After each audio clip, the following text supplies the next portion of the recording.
అంటే చూసుకున్నట్లయితే పవన్ కళ్యాణ్ని పొగిడినటువంటి సందర్భం ఈరోజు అసెంబ్లీలో మామూలు విషయం కాదు. ఎందుకంటే చంద్రబాబు నాయుడు గారి నోటి వెంట ఎవరినైనా అంత ఈజీగా పొగడ్డం అంటూ ఉండదు. ఎందుకంటే ఆయన చూసినటువంటి రాజకీయ నేపథ్యం కావచ్చు, ఆయన పరిపాలనలో ఉన్నటువంటి అనుభవం కావచ్చు. సో ఇన్ని నేపథ్యాల మధ్యలో పవన్ కళ్యాణ్ని పరిపాలన విధంగా కావచ్చు, లేకపోతే పవన్ కళ్యాణ్కి ఉండేటువంటి విజన్ విషయంలో కావచ్చు, ఈరోజు చంద్రబాబు మెచ్చుకోవడం అంటే మొత్తం అటు పవన్ అభిమానులు కావచ్చు, తెలుగు రాష్ట్ర ప్రజలు కావచ్చు, ఈ విషయంలో కొంత హ్యాపీగా ఫీల్ అవుతున్నారు.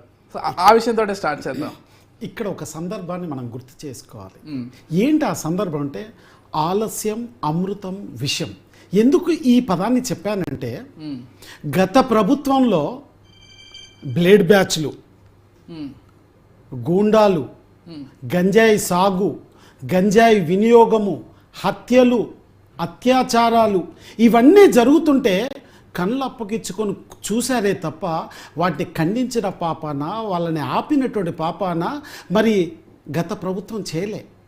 సో అందుకోసమే ఎప్పుడైతే చేయాల్సిన పని వెంటనే చెడు మీద ఎప్పుడైతే వెంటనే పోరాటం చేయాలో అది జరగలేదు. అందుకే అది ఈరోజు విషమై కూర్చున్నది. అందుకే వెరీ ఇమీడియట్గా చేయాలన్నటువంటి నేపథ్యంతోనే మరి పవన్ కళ్యాణ్ గారు ఒక షాడో హోమ్ మినిస్టర్గా ఇట్లాంటి వాటిని వెంటనే కట్టడి చేయాలని తను పూనుకున్నటువంటి విధానానికి ఈరోజు చంద్రబాబు గారు అసెంబ్లీ సాక్షిగా ఒకవేళ సీఎంగా నేను ఊరుకున్నా కూడా పవన్ కళ్యాణ్ ఊరుకునేటువంటి పరిస్థితి లేదు అన్నటువంటి విషయాన్ని కుండలు బద్దలు కొట్టినట్లుగా చెప్పారు. అంటే అప్పుడు విషయాల పట్ల, ఈ రాజకీయంగా ఉన్నటువంటి అభద్రత పట్ల, తర్వాత శాంతి భద్రతల పట్ల, రౌడీల పట్ల, మాఫియా పట్ల పవన్ కళ్యాణ్ ఎంత దీర్ఘంగా ఆలోచిస్తున్నారు, ఈ రాష్ట్రాన్ని అభివృద్ధి తీసుకురావాలన్నటువంటి అంశాన్ని బాగా గుర్తు చేసుకోవాలి. ఇక్కడ చంద్రబాబు సాధ్యమైనంత వరకు నిజంగా ఎవరిని పూర్తి స్థాయిలో మరి పైకి లేపి మాట్లాడటం అనేది చాలా అరుదుగా జరుగుతుంటుంది. కానీ ఇక్కడ పవన్ కళ్యాణ్ని ఇలా మాట్లాడటానికి గల కారణం ఏంటో తెలుసా? సెంట్రల్ ఇండియాలో ఉంటున్న మహారాష్ట్ర, జార్ఖండ్లో అక్కడ తన ప్రపంచాన్ని చూపించినటువంటిది సందర్భం చూసాం. ఎగ్జిట్ పోల్స్లో ఈ తన ప్రపంచం ద్వారా అక్కడ బీజేపీ కూటమి వస్తున్నటువంటి సందర్భాన్ని కూడా ఈరోజు మనం ఎగ్జిట్ పోల్స్లో చూసినటువంటి సందర్భం. అట్లాగే జార్ఖండ్ కూడా అట్లాగే. ఇప్పుడు తమిళనాడులో రాబోతున్నటువంటి ఎన్నికల్లో కూడా పవన్ కళ్యాణ్ మానియా ఉండబోతుంది, పవన్ కళ్యాణ్ ప్రభంజనం ఉండబోతుంది.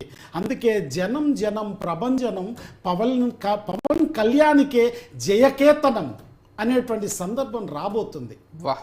ఆ సందర్భంలోనే పవన్ కళ్యాణ్ యొక్క జనసేన కార్యకర్తలు ఎవరు కూడా ఆగే పరిస్థితి లేదు. అందుకోసం నిత్యం కష్టపడేటువంటి పరిస్థితి వచ్చేసింది. ఆ నేపథ్యంలోనే ఇప్పుడు మరి సౌత్ ఇండియా మోడీగా మారబోతున్నటువంటి పవన్ కళ్యాణ్ అంటే చివరికి మోదీ కూడా దిగి వచ్చేటువంటి పరిస్థితి ప్రారంభమైంది. అందుకే ఇంకొక విషయాన్ని కూడా మీకు చెప్పదలుచుకున్న ఇక్కడ పవన్ చూడటానికి ఎట్లా ఉంటాడంటే అమాయకుడిలా ఉంటాడు, అసాధ్యుడిలా ఉంటాడు. కానీ ఆలోచన 1000 గుర్రాలు పరిగెత్తేటటువంటి స్పీడ్లో ఉంటుంది తన ఆలోచన విధానం. తద్వారానే ప్రతి అంశానికి సొల్యూషన్ని, సమస్యలకు పరిష్కారాన్ని కనుగొంటూ ఒక మాట ఉంటుంది. ప్రతి సమస్యకు పరిష్కారం ఉంటుంది. అది పవన్ కళ్యాణ్తో సాధ్యమంటుంది జనసేన. ఇక్కడ ప్రతి అంశానికి, ప్రతి సమస్యకు పరిష్కారాన్ని కనుగొనే దిశగానే తను నిత్యం పోరాటం చేస్తుంటాడు, ఆరాట పడుతుంటాడు. అందుకోసం అధికారులందరితో కూర్చొని ఏవైతే సమస్యలు ఉన్నాయో ఆ సమస్యలన్నింటిపైన కూడా తన పూర్తి అవగాహన తెచ్చుకునగానే ప్రతి అంశాన్ని వెలువరించడం, డెలివరేట్ చేస్తాడు. ఇక్కడ కూడా అదే జరిగింది. కానీ చూడటానికి అమాయకుల్లా ఉన్న అసాధ్యుడైనటువంటి విషయాన్ని చంద్రబాబు తర్వాత నరేంద్ర మోదీ గ్రహించారు కనుకనే తనని పులిలా వదిలారు ఇక్కడ. అందుకే సౌత్ ఇండియా మోడీగా నామకరణం చెందబోతున్నటువంటి పవన్ కళ్యాణ్ పేరు, పవన్ కళ్యాణ్ ప్రభంజనం మొత్తం కూడా సౌత్ ఇండియాలో ఇక్కడ రాసుకోబోతుంది.